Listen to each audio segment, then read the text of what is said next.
Well, abortion may not have been an issue that has driven people to the polls when it comes to voting for congressional candidates, but it is this year after the Supreme Court overruled Roe v. Wade in 2022, ending the constitutional right to abortion that had been the law of the land since 1973. Now it could be a matter that goes before Congress. And tonight, as we look at the issues in the race for representative in the 1st District, we're hearing from Democrat Congressman Don Davis and Republican candidate Lori Buckout on what they would do when it comes to abortion. Many states, including North Carolina, quickly acted to put new laws in place after the Supreme Court declared 2 years ago that the constitutional right to abortion no longer exists.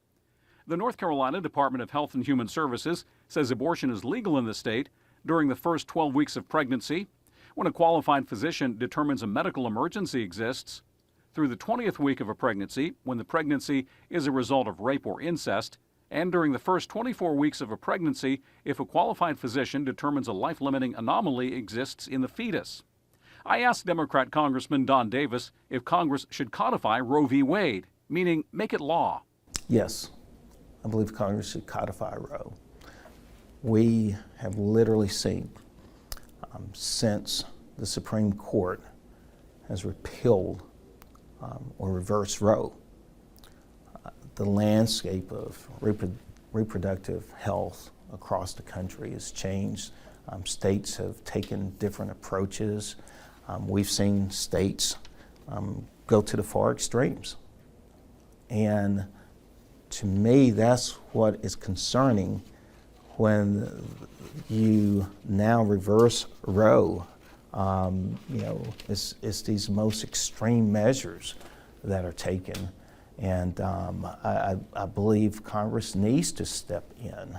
Republican candidate Lori Buckout believes Congress needs to stay out of it. I think we've already been through that. I'm personally pro-life. I'm a mom of 2 boys, but the decision resides in the states. And that gives people who care about abortion on many different levels, that gives people who care about life the ability to go at the closest possible decision point regarding their thoughts on it. So they get to vote for their representative, for their state senator, for the folks who are really going to make a difference in that decision. Every state is going to feel differently about this because the people deserve to have a voice. I asked both candidates at what point in a woman's pregnancy, given there are no health concerns for her or the unborn child, should abortion not be allowed? I tend to, again, align with Roe.